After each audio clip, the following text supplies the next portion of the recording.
I thought my days of running into fires were long gone. Thought I'd left all that behind when I hung up my helmet. But that night, on a quiet road in Allentown, in the middle of a snowstorm, something pulled me back in. I wasn't looking to be a hero. Hell, I was just trying to find my daughter's street. But there he was, in that window, small frame, barely moving, waiting for something, anything. He didn't know who I was, didn't know I used to be a fireman, didn't know I was lost too, but somehow he was waiting for me, and I couldn't just drive by, not that night, not with that look in his eyes. My name's Michael Daves. I'm 68 now, born and raised in Scranton, Pennsylvania, lived there most of my life. Retired fireman, 32 years on the job.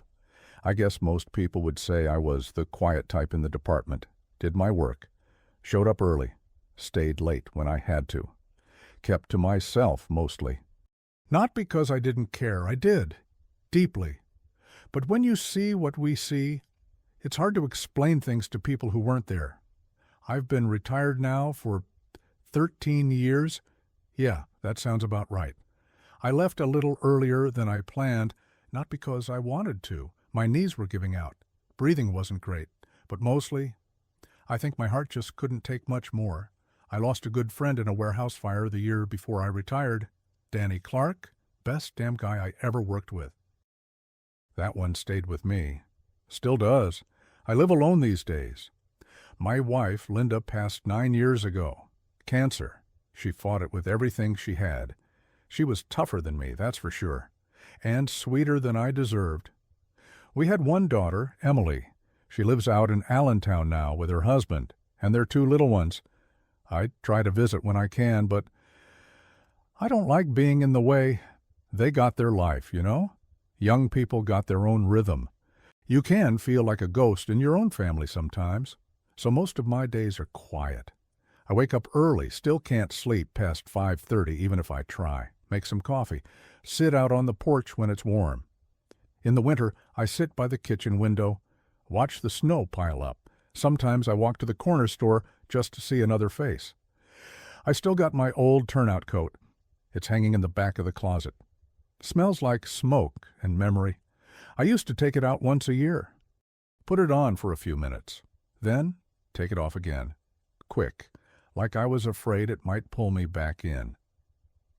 Retirement is funny. Everyone talks about it like it's the finish line, but no one tells you what it feels like when the phone stops ringing, when your name disappears from the schedule, when no one needs you anymore. I spent so many years being firefighter Daves. Then one day, I was just Mike again, just some old guy at the grocery store, holding coupons in one hand and a shaky shopping cart in the other. Don't get me wrong, I'm grateful. Grateful I made it out. Grateful I didn't end up in a casket like some of the boys I knew. But sometimes I sit in the dark and wonder if I did enough. If it all meant something, that's not something you say out loud, especially not to your kids. They look at you like you're made of stone, like you've seen too much to feel anything anymore. But truth is, I feel everything. Every damn thing. I remember the screams, the heat, the sound of boots running on wet pavement, the silence after a call when no one says a word in the truck, and I remember the saves, the little girl we pulled out of a locked basement, the old man I gave CPR to who came back long enough to say thank you before he passed. Those moments, they're the ones that kept me going. They still do. Some days I sit with a cup of coffee and just stare at the wall. Not because I'm lost, really, but because I'm full of everything I never said, full of faces I haven't seen in decades but still carry with me. And then, every once in a while, life throws something at you, something unexpected, something that reminds you you're not done yet. That night in Allentown, that was one of those moments. I wasn't supposed to be there. I got turned around, driving in the snow. Hadn't driven in a storm like that in years. Thought I could handle it, but the roads were slick as hell. And then I saw it, just smoke at first. No sirens, no flashing lights, just smoke, rising in the cold night air. and a house glowing faintly orange in the dark. I pulled over. My hands were shaking, not from the cold, from something else. I hadn't felt that way since the job, that pull in your gut that says you have to go. You know, people think retirement is going to feel like freedom, like you clock out that last day, shake a few hands, maybe get a plaque or a party, and then you ride off into the sunset. That's not how it felt for me. For the first couple weeks, yeah, it was quiet. Too quiet. No bells, no radio squawking, no weight of gear on my shoulders, just silence. At first I tried to keep myself busy, cleaned out the garage, painted the porch railings, even tried building a little birdhouse for the backyard. But there's only so much you can fix when what's broken ain't outside. It's inside.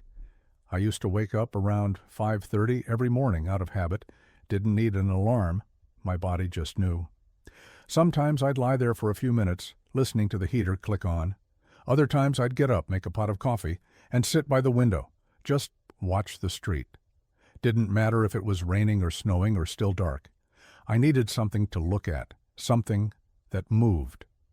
After Linda passed, the house got too quiet, too still. She used to hum when she cooked, used to leave her slippers next to the bed, just a little crooked. Used to call me Mikey when no one else was around. I still hear her sometimes, not in a spooky way or nothing like that, just in memory. When the house creaks a certain way, or when the coffee smells just right, I kept her chair by the kitchen table, couldn't bring myself to move it, still set her mug out some mornings, like a damn fool. Then I'd sit down across from it and drink mine in silence.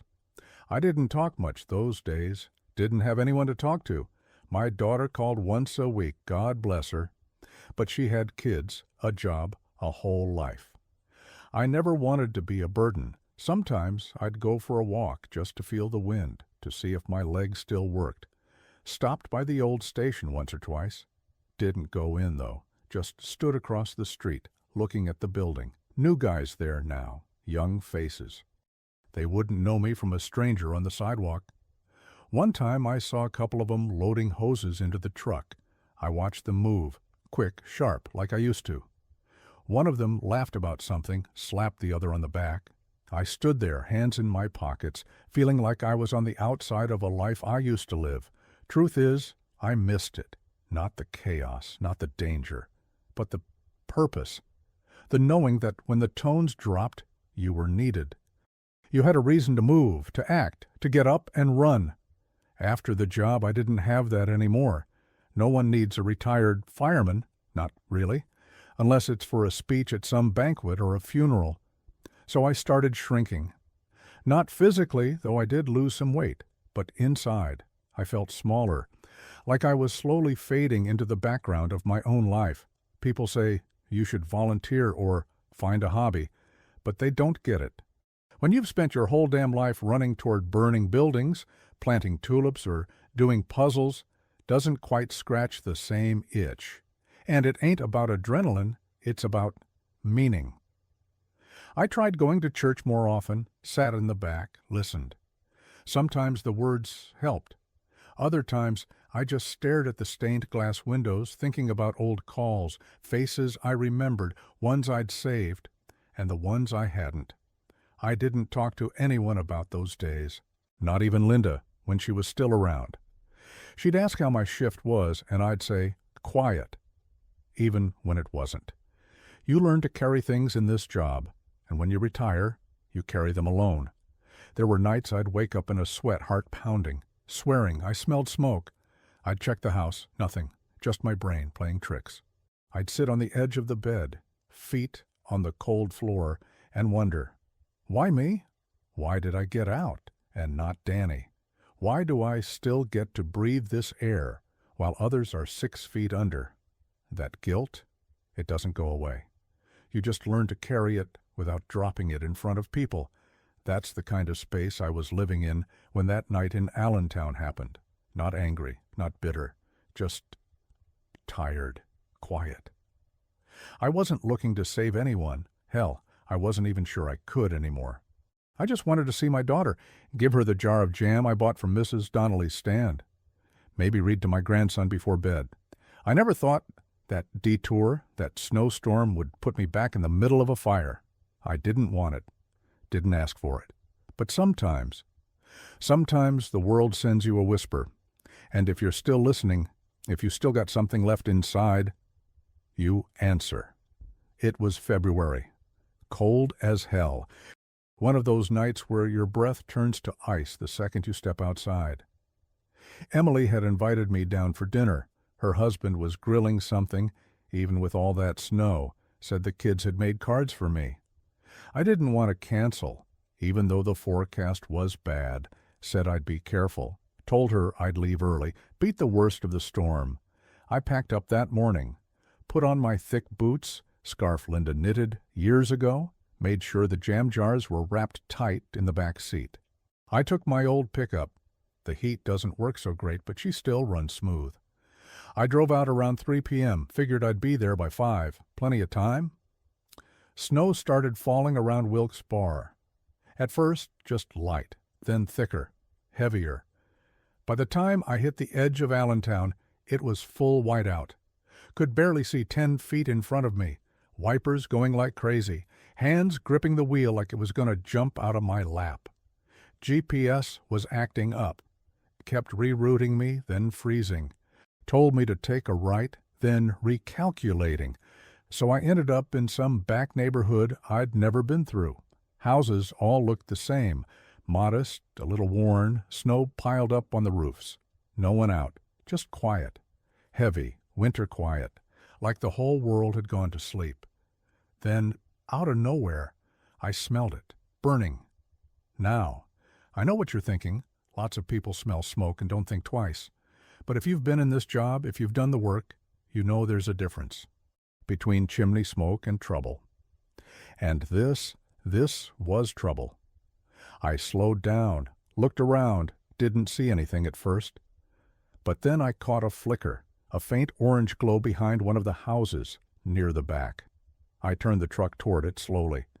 That's when I saw it. A house, 2-story old siding, smoke curling out the edges of the roof. Not billowing yet, but steady. Windows fogged up, one of them cracked. No sirens, no lights, no people, just me. Sitting there in my truck, heart pounding like it used to when the tones dropped. I pulled over, threw it in park, didn't even think. My boots hit the snow hard. I jogged up to the porch, slipping once on the steps.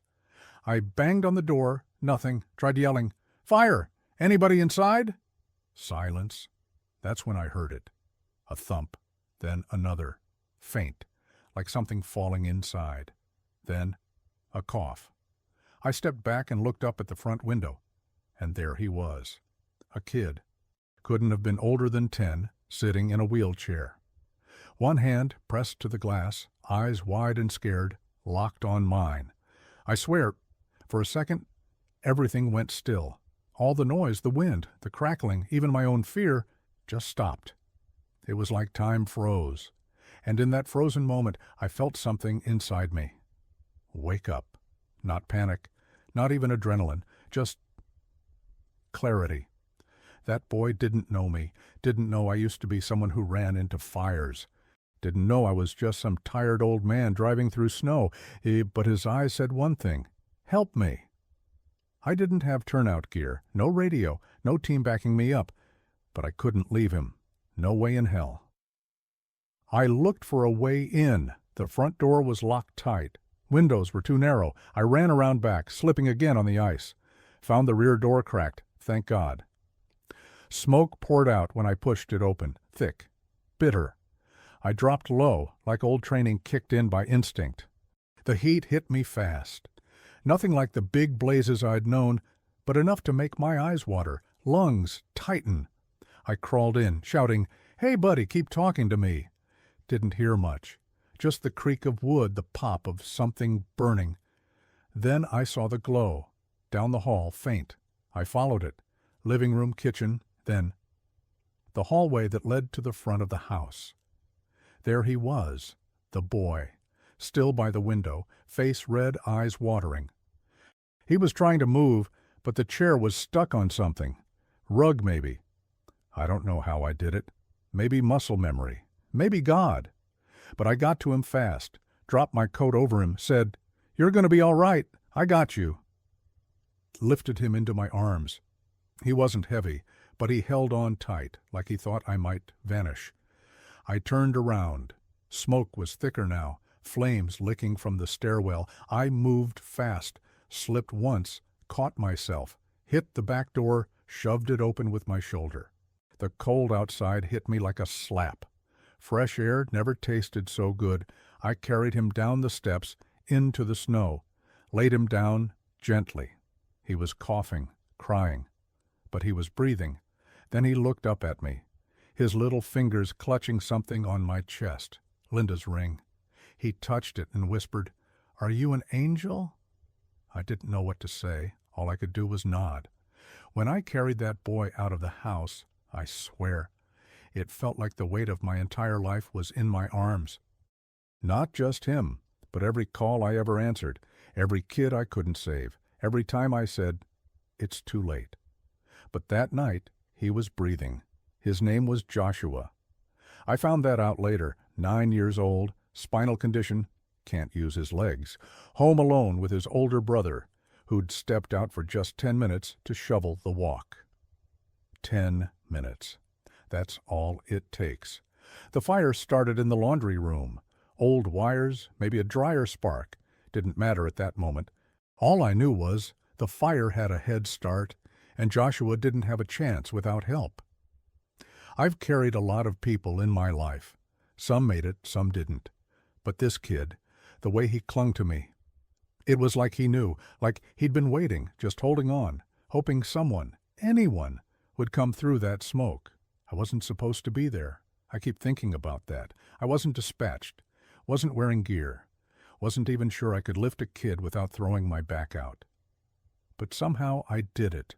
The thing is, when you're in the job long enough, you learn to feel the fire. You read it almost. It talks to you in its own way. The groaning of the walls, the way smoke curls down instead of up, the heat coming low. It's telling you got seconds, not minutes. And I felt that, the urgency, the danger, even after all those years. When I stepped inside that house, everything came rushing back. My body just moved. No thinking, no second guessing. I dropped low, crawled like we were trained. Kept one hand on the wall, the other reaching forward. The floorboards were slick. Smoke rolled like waves in front of me. And then I heard the chair, metal scraping. A cough. There he was. His wheelchair was jammed halfway into the hallway rug.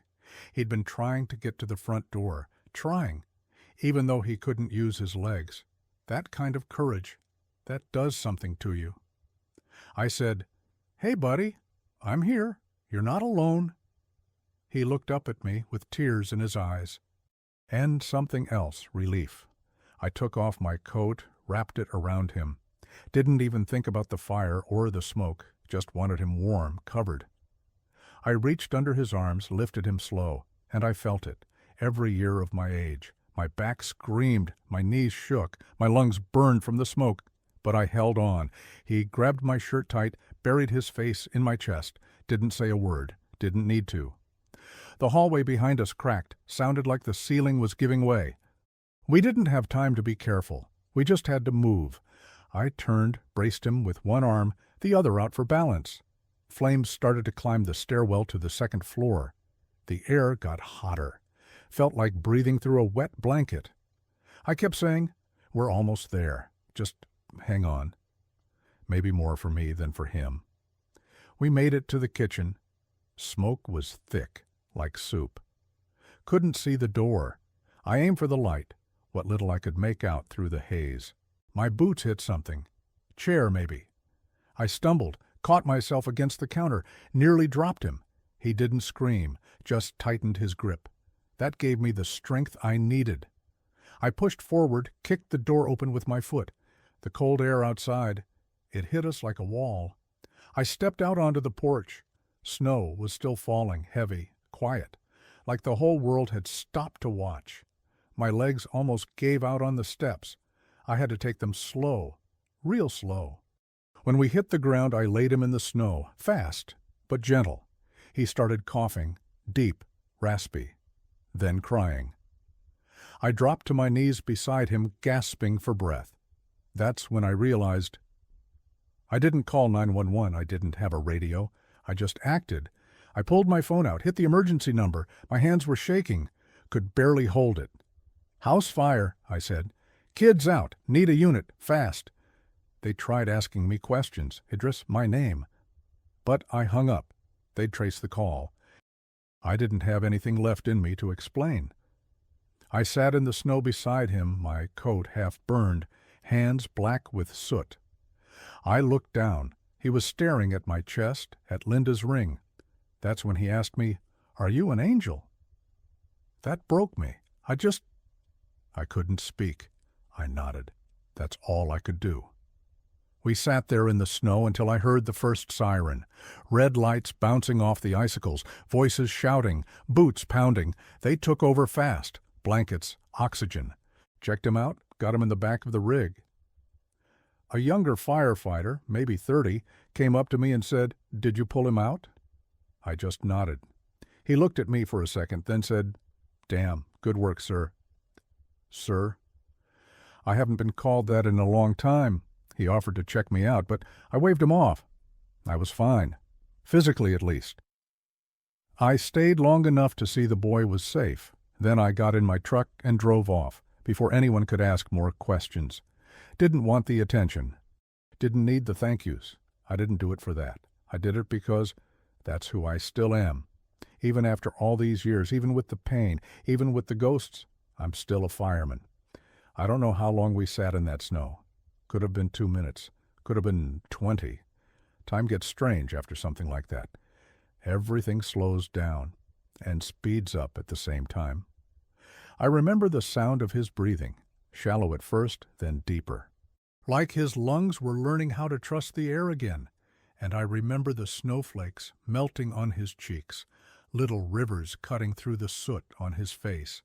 He looked so small, too small to be facing something like that, too young to be sitting alone in a burning house, waiting for someone who might never come. And when he looked at me, man, I don't even have the words for it. His eyes, they weren't just scared, they were tired. Like he'd already accepted it. Like he was ready to disappear. And then I showed up. Just some old man in a burned coat, wheezing, half-frozen, barely able to stand on 2 aching knees. But to him, I was something else. He touched the ring on my chest. Linda's ring. She used to wear it every day. I strung it on a chain around my neck after she passed. Never took it off. Still smells like her some days. And he touched it like it meant something. Like it was part of the reason he was still breathing. Then he asked me, soft, so soft I almost didn't hear it, "Are you an angel?" Now. I've been called a lot of things in my life. Mr. Fireman, sir, even hero a few times, though I never liked that word. But no one's ever asked me that, not once. And it hit me hard. I didn't know what to say, didn't want to lie, didn't want to make it about me. So I just nodded, swallowed the lump in my throat, and nodded. Because in that moment, that's what he needed me to be. Not a retired guy with a stiff back and a truck full of jam jars. Not a man with ghosts and regrets. Not a widower who still talks to his wife's photo some nights. He needed to believe someone had come for him. Someone bigger than the fire. Someone that wouldn't leave him behind, and I needed that too. Because the truth is, I'd been waiting too. Waiting for something to prove I wasn't done, waiting to feel like I still mattered, waiting to believe there was still some reason I got to wake up every morning while others didn't. And in that boy's eyes, I saw it. Not just gratitude, not just relief, but belief. Like he believed in me. Like I was sent there somehow. Like maybe, just maybe, Linda sent me. You can call that foolish. Maybe it is. But I've spent most of my life inside fires. And that night, for the first time in a long time, I felt peace inside one. After the ambulance took him, I sat in my truck a long time. Didn't drive, just sat there. I held that ring in my hand, her ring, and thought about all the times I'd failed, all the faces I couldn't forget. And then, for the first time in years, I let myself cry, not just a tear, not just a moment, but full, chest-shaking, breath-stealing sobs. Like something broke loose inside me that had been stuck for decades. That boy, Joshua, he didn't just survive a fire that night. He pulled me out of one too, one I'd been stuck in for years. A slow-burning fire inside my chest that I never told anyone about. I've never been a religious man, but I do believe in timing and mercy and moments that change you, and that moment, him, me, the snow, the silence, it changed me. I didn't need a thank you, didn't need the news story, though I heard there was one, didn't need to shake hands with his family or stand in front of cameras. I just needed that look, that question, that tiny voice asking if maybe, just maybe, I was something more than what the world had told me I was. And you know what? That one question saved me. I didn't tell anyone what happened that night. Not Emily, not the guys down at the diner, not even the neighbors. I drove home through the snow, hands still trembling on the wheel, and when I got back to Scranton, I parked the truck in the driveway, sat there for a while, and just listened. It was quiet, too quiet, the kind of quiet that only comes after something loud, after something heavy. You know that feeling, when your ears ring from the silence itself? That's what it was like. Inside the house, I peeled off my coat. Still smelled of smoke. My shirt had a burn mark on the shoulder, and I just stood there in the kitchen, looking at the clock, trying to believe it all really happened. No one came knocking. No police followed up. No fire chief called to ask questions. I guess they figured the kid made it out on his own, or maybe his brother said he helped. Or maybe they knew someone had carried him out but just didn't know who. And I liked it that way. I didn't want the spotlight, didn't want to be the story. I'd had enough of that years ago when Danny died in that fire downtown, and they put my picture in the paper like I was some kind of survivor hero. But I didn't feel like a hero, still don't. That word, it's too clean, too shiny. What I felt was something else, something quieter, more personal, like I'd been given something I didn't even know I needed, a second chance. Not at life, but at meaning. After that night, I started driving past that neighborhood every now and then. Not often, just when I happened to be in Allentown visiting Emily. I'd take the long way back, turn down that little side street with the sagging mailbox and the uneven sidewalks. I never stopped, never knocked on their door. Just drove past real slow, looking at the front window where I'd seen him, Joshua. Once I saw a snowman in the yard, had a scarf and a crooked smile. And I thought, maybe that was his doing. Maybe he was out there again, in the world, living, breathing. That was enough for me. Back home, I took that burned coat and hung it in the basement. Didn't wash it, didn't patch the tear. Just let it hang there, smelling like smoke and memory. Some days I go down there with a cup of coffee, sit on the steps and look at it. Not because I want to relive it, but because I want to remember what it felt like to matter again. The strange thing is, no one ever asked me about that night, not once, not even Emily. She never knew I never showed up for dinner. Storm got bad, and I told her the next day I turned around and went home early. She believed me.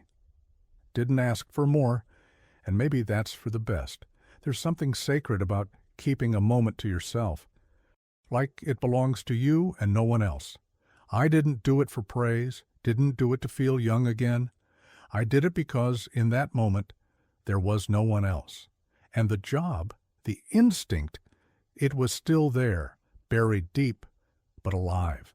It reminded me that retirement doesn't erase who you are, that time doesn't make you useless, that sometimes you still got something left inside you, even if the world forgets. I still have nights where I think about that fire. I close my eyes and see the hallway. Feel the heat, smell the smoke, but more than that, I see his face, that look, that belief. And I wonder where he is now, if he still remembers that night, if he ever found out who pulled him out of that house. Part of me hopes he didn't, because it's not about me. It's about him, that he lived, that he got out. That's enough. Funny thing is, I don't feel alone the same way I used to. Not since that night. The silence in the house doesn't weigh as heavy. The mornings don't feel as long. And that old question that used to eat at me, did I do enough? It doesn't haunt me the way it did. Because that night gave me something, not closure, but clarity. I may not wear the badge anymore, may not ride the engine or feel the heat of the call, but I still carry the fire, quietly, proudly, and now, with peace. It's funny how one moment can live inside you louder than 100 days put together. That night, me and that boy. It's still in me. Not like a memory you take out once in a while, more like a thread that got stitched into who I am, quiet, deep, but always there. I can be drinking coffee, watching the birds outside, and suddenly I'll see that window again, the one he was sitting behind, his little hand against the glass, those scared eyes. Sometimes I see it in dreams, not nightmares, just fragments, the way the snow looked falling against the flames, the sound of his breath when I laid him down, the way his fingers touched Linda's ring, like he knew it meant something, even if he didn't know what. That's what sticks with me most. Not the fire, not the smoke, but the connection. Two strangers meeting in the middle of chaos and something passing between them without a single word. I don't know how to explain it right. It wasn't about saving him. It wasn't even about being brave. It was about being seen by him, by myself.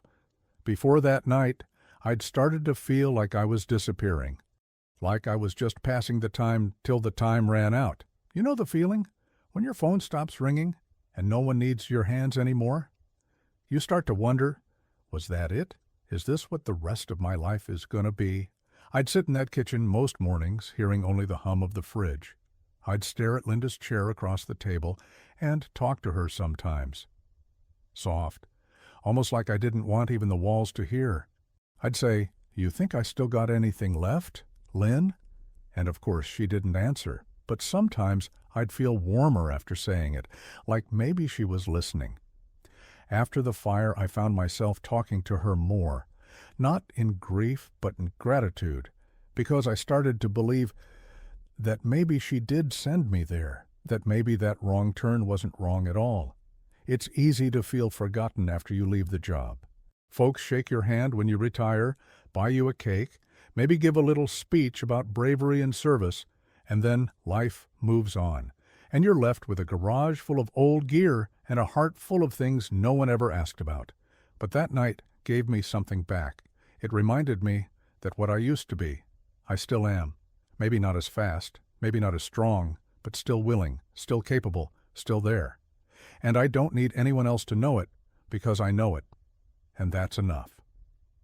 You don't get many moments like that, ones that say, you mattered today. Not because you did something flashy, not because someone clapped, but because another soul got to keep breathing because of your hands.